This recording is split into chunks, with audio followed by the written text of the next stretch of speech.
estamos con Arval para analizar un poco cuál es la situación de ese vehículo eléctrico, de los talleres, de todo lo que tiene que ver con esa nueva movilidad. Y cómo no, estamos con Eduardo Laoz, que es el responsable de Arval Mobility Observatorio y además de Arval Consulting. Buenos días, Chimo, ¿qué tal? Hola, Eduardo, ¿cómo estás? Vamos por el principio. ¿Qué hay de actualidad o de futuro en la electrificación de la flota? Vosotros, que sois los que, sobre todo ahora en tu rama consulting, los que asesoráis a las empresas para que cuando emprenden una renovación de la flota les interese o no ir hacia un vehículo eléctrico. ¿Cuánto hay de verdad en ese presente o futuro? Yo me atrevo a decirte que es un presente muy consolidado. Quiero decir, los datos acompañan y además podemos estar muy orgullosos de ver cómo la evolución es claramente exponencial. Sí, dime. Bueno, es que como a Eduardo siempre le digo que habla mucho, pues el pobre le cortó. Es verdad. No, pero dime. Porque claro, hay la palabra esa maravillosa que se usa en el renting y que yo tanto odio, pero que la digo constantemente, que es el TCO, ese total, el coste total por operación. Vamos a decirlo en castellano. Vamos a llamarlo coste operativo. Exacto. Y yo creo que así nos entendemos todos mejor. ¿Es actualmente mayor o menor en un vehículo eléctrico? Porque claro, el coste inicial en la adquisición de un modelo es mayor, pero ¿se compensa o no? Porque ahora ya hay muchas teorías distintas sobre esto. Hombre, evidentemente compensa. Cuando hablamos de coste operativo es para diferenciarlo precisamente de la inversión. Exacto. La inversión, que por otra parte también no es tan elevada como podíamos pensar hace 3 años. Si nos damos cuenta, ahora mismo la oferta que tienen los fabricantes en el mercado cuadruplica la que teníamos hace solo 3 años. Y a mayor oferta... Evidentemente, se están amortizando de mejor manera las inversiones en I+D, los costes de las baterías están siendo también mucho más eficientes, con lo cual al final el producto final que se pone en el mercado pues está teniendo unos precios mucho más asequibles. Si además atendemos a lanzamientos de algunas de las marcas en los últimos meses, vemos que hay vehículos eléctricos con unas autonomías más que respetables pues por menos de 30.000 euros. Menos de 30.000 euros, que antes parecía una cantidad insalvable, es decir, no había nada por debajo de 35.000 euros que fuera eléctrico, pero... Vosotros que ya tenéis una flota de coches eléctricos, de hecho en esta casa desde hace 8 años tenéis una flota de coches eléctricos, pequeñita, 2 coches, pero tenemos una flota de coches eléctricos y han ido llegando en estos 8 años muchos más y ya habéis gestionado de todo, desde la compra hasta la venta posterior del coche eléctrico. Claro. ¿Cómo es ese proceso y sobre todo lo que le preocupa al empresario o al autónomo o al particular que va a adquirir un coche? El coche eléctrico va a tener más averías, lo voy a tener que llevar más al taller, porque claro, siempre le decimos, es más simple, se estropea menos, pero ¿cuál es su mantenimiento? Todas esas cosas que no sabemos y que vosotros, porque quizá, como tú decías, la oferta se ha disparado ahora y los particulares están llegando al coche eléctrico, pero vosotros lleváis ya muchos años gestionando coche eléctrico y todo eso que decíamos al principio, uy, qué difícil lo tenéis porque es muy difícil evaluar qué va a pasar con el coche luego. Ahora ya yo creo que ya lo tenéis todo más o menos parametrizado y sabéis cuándo sí, cuándo no, ¿verdad? La experiencia al final es un punto, ¿no? Cuando uno comienza en un mundo desconocido, pues la incertidumbre es mayor. Pero evidentemente el vehículo eléctrico es un vehículo más simple. O sea, tiene, para que te hagas una idea, entre 700 y 1.000 piezas menos que un vehículo de combustión interna. ¿Esto qué significa? No es que tenga menos mantenimiento, prácticamente no tiene mantenimiento. Un vehículo eléctrico, para que nos hagamos una idea, no tiene embrague, no tiene caja de cambios, no tiene tubo de escape, no tiene correa de distribución, no tiene aceite, no tiene filtros. Estamos hablando de las operaciones de mayor rotación que a día de hoy están asumiendo pues los talleres, tanto oficiales como multimarca. Neumáticos, frenos y... Neumáticos, frenos y frenos menos. Tú ten en cuenta porque tiene el freno regenerativo, claro, el freno eléctrico, que en otros coches no existe. Claro, las pastillas y los discos al final sufren menos, viven más. Los neumáticos, pues al final dependerá siempre de la persona que vaya conduciendo y de su comportamiento. Pero eso y poquita cosa más. El líquido refrigerante de las baterías. Vale, otra gran pregunta que supongo que se hacen los compradores es los talleres, ¿vale? Es verdad que tengo que acudir menos, pero tengo que acudir al taller. Mientras que tengo el contrato del coche, voy a tener que ir a un taller. ¿Ya hay una red consolidada de talleres que atiendan vehículos eléctricos, sea cual sea la marca, y vosotros qué disponibilidad tenéis de esos talleres? Porque yo siempre recuerdo que además, y perdona que meta la cuña Arval, pero porque no es tuyo este trozo, pero que además cualquier particular que quiera gestionar el paso de su coche por un taller con Arval lo puede hacer, aunque no sea un coche de Arval. Se lo recordamos, que alguna vez lo hemos dicho, y bueno, ustedes llamen y pregunten, ya verán. Y si no, bloqueen la centralita. No, Eduardo, en serio.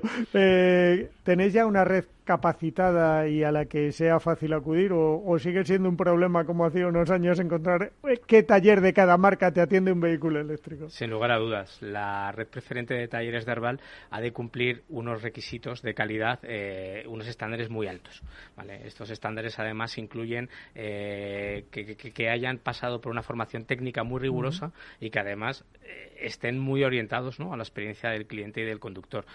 Además, garantizamos que haya una capilaridad lo suficientemente amplia como para que allá donde estés circulando pues puedas tener acceso a un mantenimiento, a una reparación cuando fuera necesario. Vale, vamos a volver un poco al mercado y al volumen.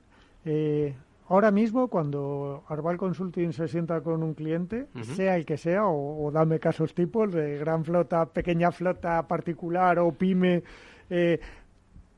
¿cómo le enfocáis la compra de un vehículo eléctrico electrificado y cuáles son los parámetros en los que os basáis? Porque yo sé que vosotros hacéis una labor de consultoría y decís, mira, ¿te interesa? O a ti todavía no te interesa.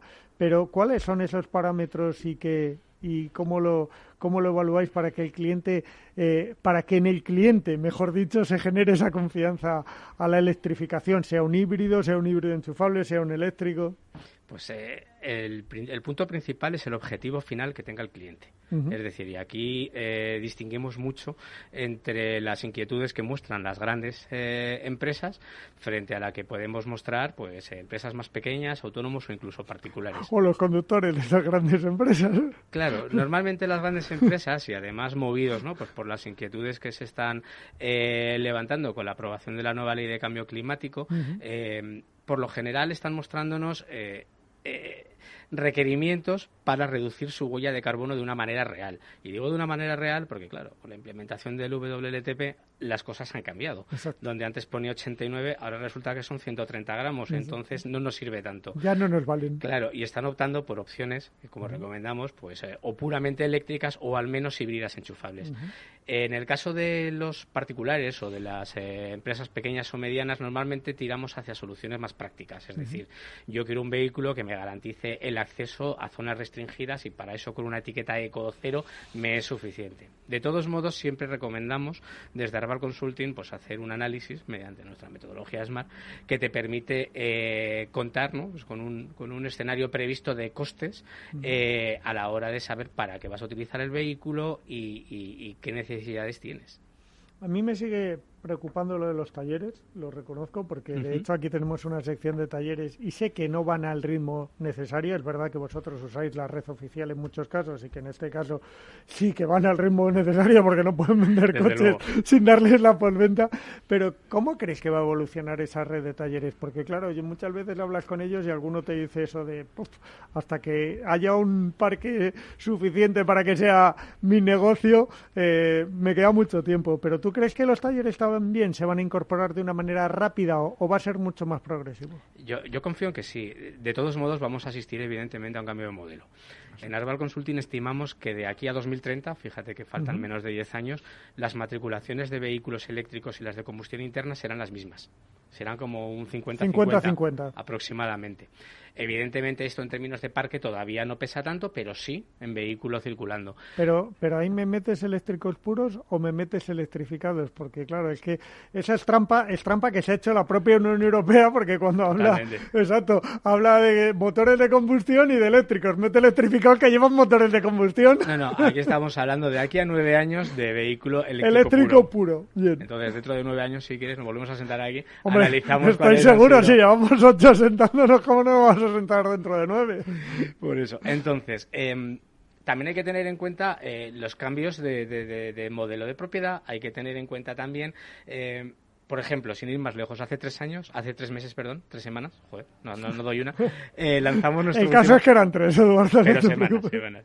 Lanzamos nuestra última edición del Arval Mobility Observatory. Exacto. Y ahí ya veíamos cuál era la intención, sobre todo de las empresas, a la hora de optar por soluciones alternativas de movilidad. ¿Qué significa esto? ¿Que los talleres tendrán menos entradas porque los vehículos eléctricos requieren menos mantenimiento? Sí y no.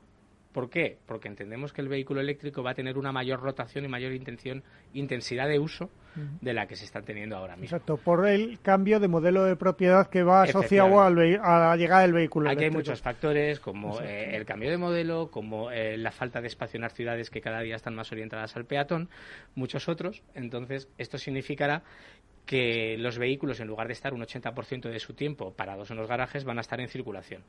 ¿Qué significará? Más entradas a taller de reparaciones o de operaciones mucho más simples, pero que por lo general son mucho más rentables para los talleres. Sí, no, las grandes reparaciones para los talleres no suelen ser las más rentables. En absoluto. Como yo digo, chapa y pintura son las más rentables.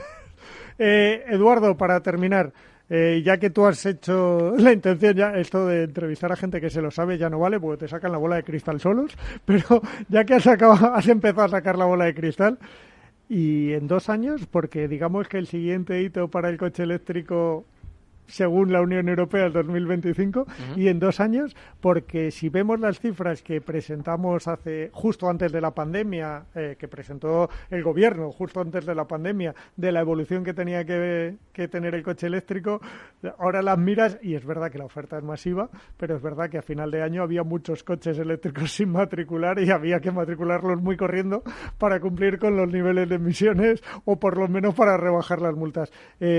En 2 años eso se normalizará, quiero decir, ¿llegaremos a las cifras que tenemos previstas? A mí me gustaría pensar que sí. No obstante, las previsiones están hechas para equivocarse, desde luego. Por supuesto. Entonces, y la bola de cristal también, ¿eh? Claro, nos estamos encontrando también con situaciones no previstas, ¿no? Como una pandemia mundial, por ejemplo, como la falta de los chips semiconductores. Bueno, pero eso también le afecta a los de gasolina y a los diésel. Todos, claro. No hay chips. Entonces, depende si hablamos de volumen o de cuota de mercado. Exacto. Dependerá mucho también pues de los incentivos fiscales, de las ayudas a la compra, de cómo se puedan organizar y cómo se puedan armonizar entre las diferentes comunidades autónomas. Aquí hay muchos factores que, para hablar de la previsión a 2 años, ojo, hay que ir con cuidado. Van a ser 2 años intensos, quizá Totalmente. Luego los otros 5 sean más estables, porque todas esas cosas que tú dices tenemos que correr y hacerlas, así que lo iremos viendo juntos y analizando. Además de la cita de 9 años, iremos hablando estos 2 años muchas más veces. Gracias, Chimo. Eduardo, un abrazo. Otro para ti.